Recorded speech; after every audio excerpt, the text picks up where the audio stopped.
Flamengo pegando o mercado de surpresa, Pedrão. Que história é essa? Vamos falar sobre isso, a verdade sobre o sucessor do Bruno Henrique. Você que tá aí, dá aquela moral de sempre, se inscreva no canal, meu filho. Vambora para 354 mil inscritos. Toca aí, meu parceiro e minha parceira.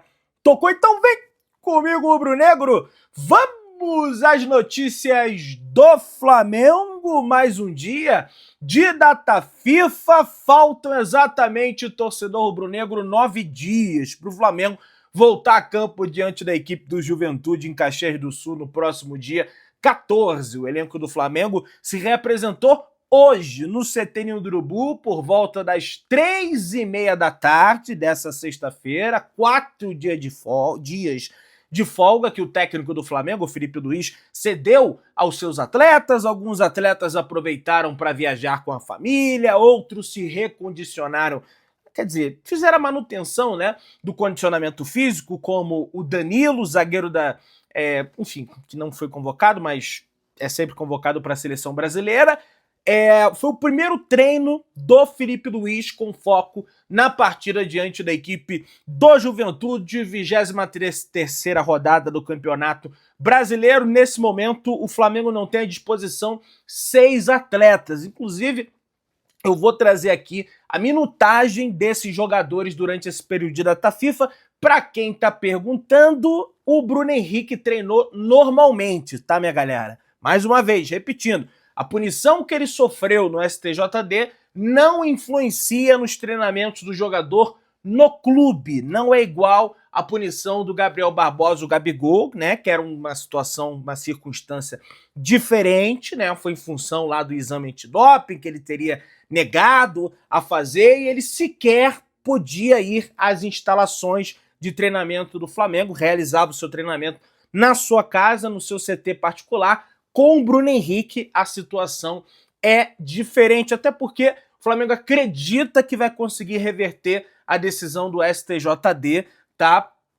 Vai conseguir um efeito suspensivo, então descer um pouco aí essa punição de 12 jogos, que apesar de ser a punição mínima, né, a máxima era de 24, o Flamengo acredita que pode aí conseguir o efeito suspensivo e absolvição a partir do pleno do STJD, podendo até recorrer à Corte Internacional, ao CAS, né, como o Gabriel Barbosa, o Gabigol, recorreu lá na Suíça, beleza? E aí, minha galera, eu tenho até uma informação em relação a um jogador do Flamengo que eu acho que o pessoal não vai curtir muito, mas antes de passar aqui para vocês o panorama dos atletas do Flamengo, né, eles convocados aí pelas suas respectivas seleções. O Samuel Lino sequer entrou em campo contra o Chile, então está preservado. Na vitória do Uruguai em cima da seleção peruana, que o Vinha teve participação ativa, quer dizer, o Vinha não, o De Arrascaeta teve participação ativa, fez gol, aquela coisa toda. Ele jogou 69 minutos, fez um gol, 9 chutes, sendo 3 no gol, 3 duelos ganhos e 100% de acerto nos dribles que tentou, mas jogou apenas 69 minutos da partida. O Guilherme Varela, lateral direito do Flamengo, também com uma assistência, jogou os 90 minutos, tá? A totalidade da partida, mais os acréscimos, o tempo regulamentar, mais os acréscimos. Na partida entre Paraguai e Equador, o Gonçalo Plata jogou 20 minutos, começou no banco de reservas e entrou na partida, foi 0-0 o jogo.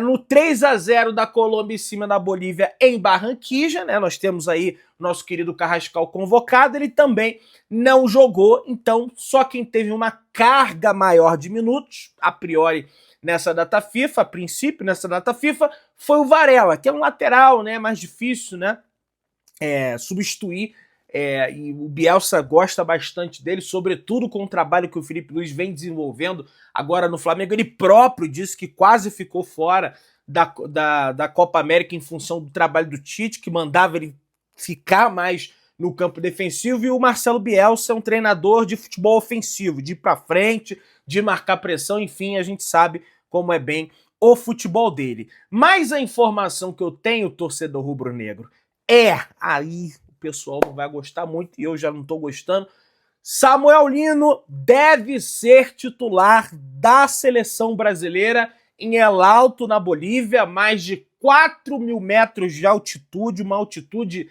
absurda. Ele deve ser o titular da seleção brasileira. O Carlo Ancelotti quer acompanhar o jogador, mas aí fica até a pergunta para o Ancelotti: desse jogo não tem como tirar nada.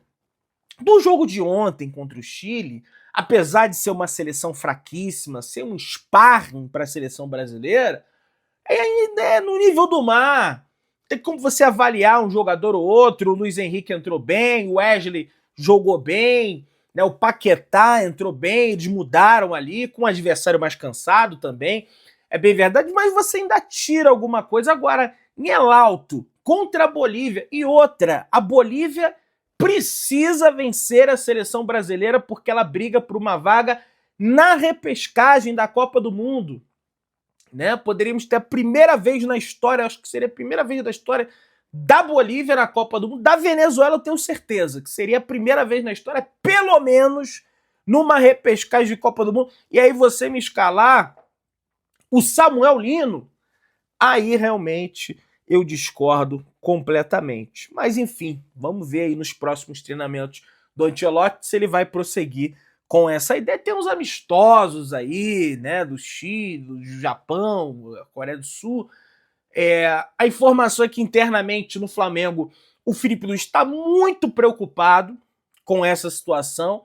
Nós tivemos aí, inclusive, na seleção brasileira, o exemplo do Caio Jorge. O Caio Jorge lesionou, teve uma lesão muscular na seleção brasileira. O pessoal do Cruzeiro deve estar possesso com isso, para você ver que as seleções elas só prejudicam os clubes de futebol.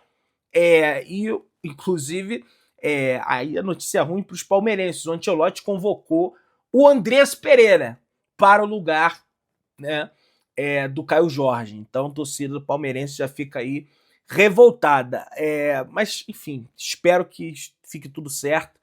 Existe uma propensão maior de lesões na altitude em função do desgaste. O Samuel Lino é um jogador que é sempre titular do Flamengo, mas o próprio Felipe, em entrevista coletiva, disse que não queria, mas deve, infelizmente, acontecer, beleza?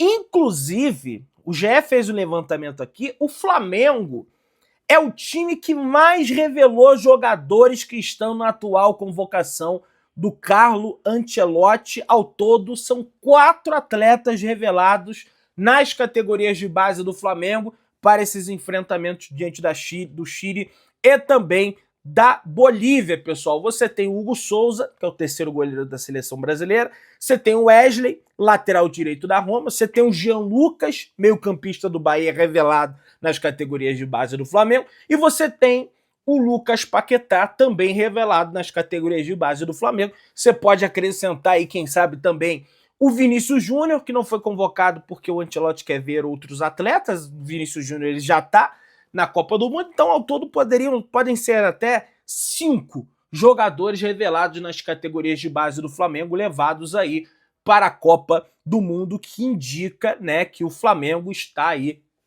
num bom caminho nas suas categorias de base. Mas dá para melhorar ainda mais, viu? Pelo menos é minha humilde opinião, beleza? Minha galera, um dos idealizadores do fair play financeiro no futebol brasileiro é o grande economista César Grafietti.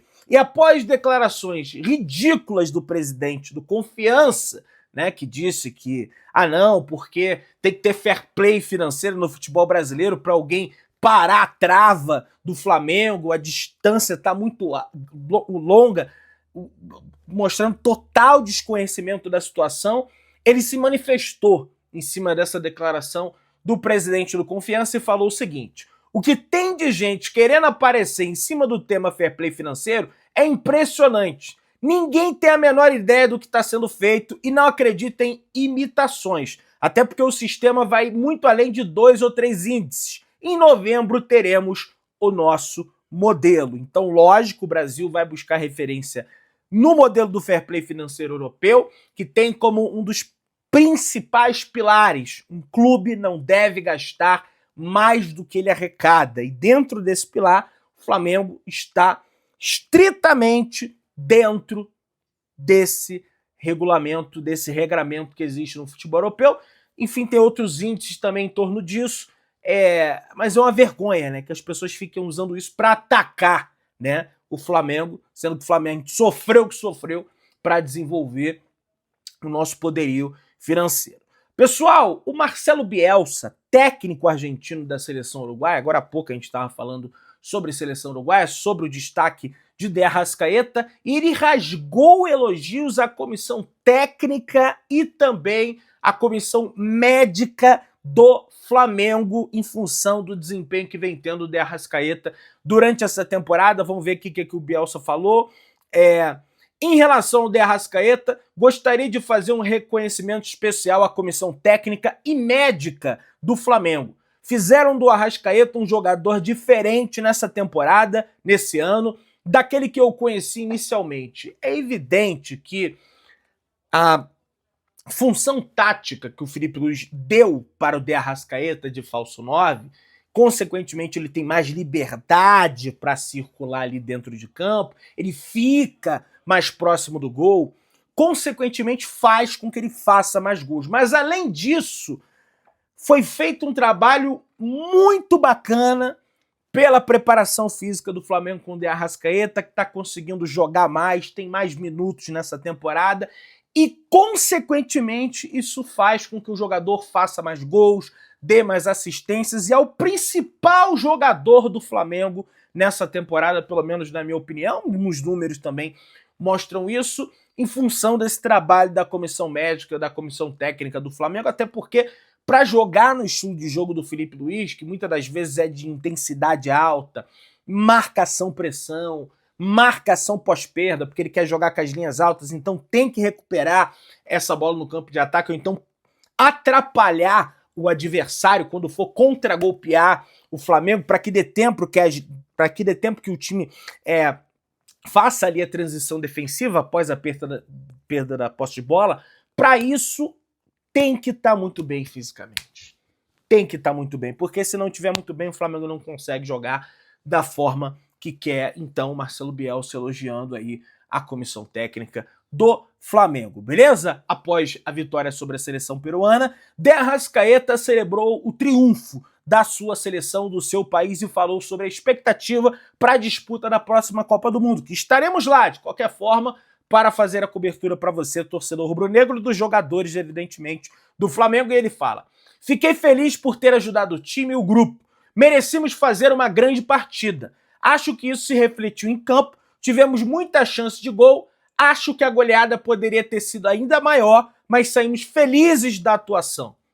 Isso também é muito em função do que eu venho fazendo no Flamengo. Olha aí, é uma honra e um privilégio poder representar o país em uma Copa do Mundo, mas ainda há mais. E como sempre digo, temos que torcer pela saúde e conseguir estar em forma para ajudar os nossos companheiros de equipe. Vai lembrar que De Arrascaeta iria para a sua terceira Copa do Mundo. Ele jogou a Copa do Mundo da Rússia de 2018, jogou a do Catar em 2022, inclusive fazendo o gol, dando assistência, e pode estar em campo na Copa do Mundo do ano que vem, de 2026. Pessoal, pode me chamar de passapano, entendeu? Mas é um verdadeiro absurdo que várias pessoas estão fazendo nas redes sociais para levantar um hate contra o Bruno Henrique, dizendo que a pena que o Bruno Henrique pegou é leve.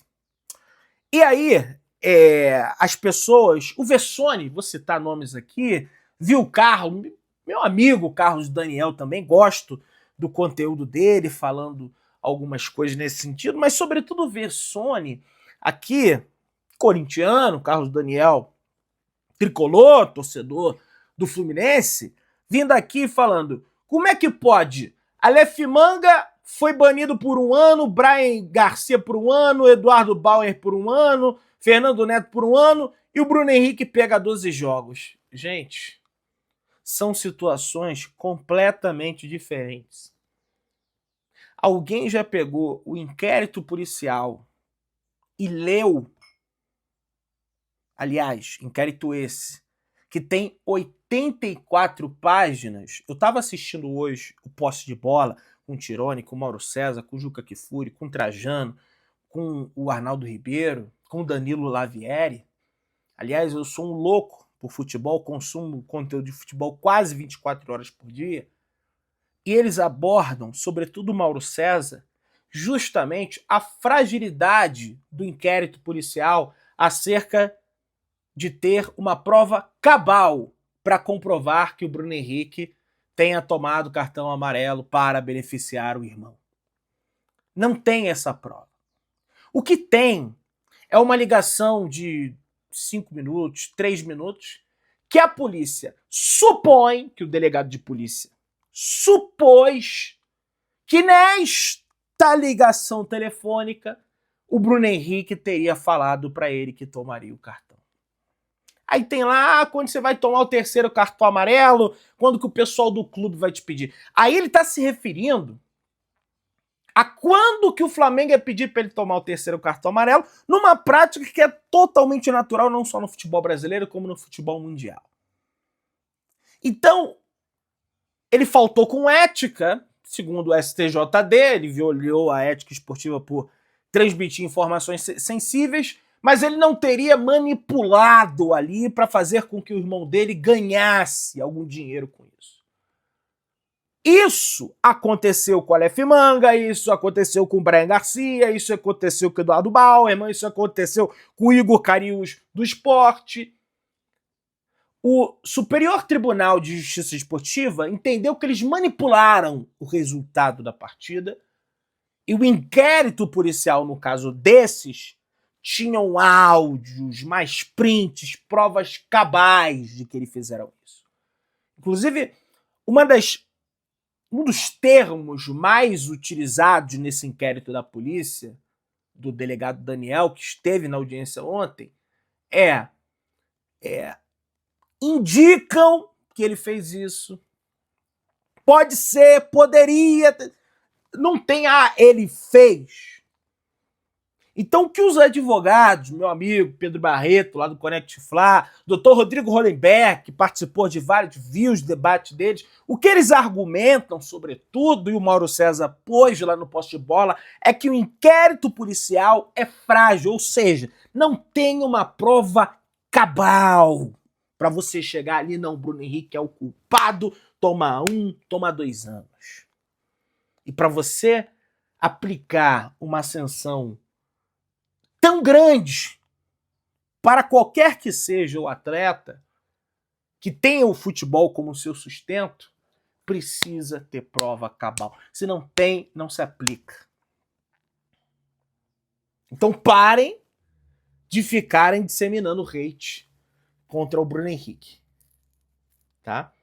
Pelo menos eu interpreto dessa forma. Acho que ele faltou um pouco, não sei, de orientação, o que não dá para falar também, porque o Flamengo promove palestras lá, mas um pouco, sabe, de atenção no que ele estava falando, de fato. Agora, dizer que ele manipulou o resultado e que ele teria que tomar 1 ano, 2 anos, aí eu discordo completamente, concordo com os colegas aí advogados, né? Assim, colegas de Flamengo, porque eu não sou advogado, apesar de ser jornalista e estudar o caso, tá? Pessoal, o negócio é o seguinte, aí até muita gente tá me perguntando se o Flamengo, como o Bruno Henrique está suspenso, não vai buscar um substituto para o Bruno Henrique, porque o STJD poderia acionar a Conmebol e ampliar essa situação. Aí chegou uma informação da ESPN que o Marcos Leonardo tá de bico lá no Al Hilal e avaliou uma rescisão contratual, o que faria com que ele ficasse livre no mercado e não haveria necessidade de janela para que o Flamengo fizesse a contratação do jogador. Gente, por mais que o STJD possa solicitar à Conmebol uma punição, para a punição ter efeito internacional, em competições internacionais, isso geralmente não acontece se você for pegar outros casos semelhantes ao do Bruno Henrique. Então o Flamengo não vai buscar um sucessor para o Bruno Henrique a princípio, tá? Você que tá aí, se inscreva no canal, aciona o sino da notificação, deixa o teu like, tamo juntão, saudações de Bruno Negras.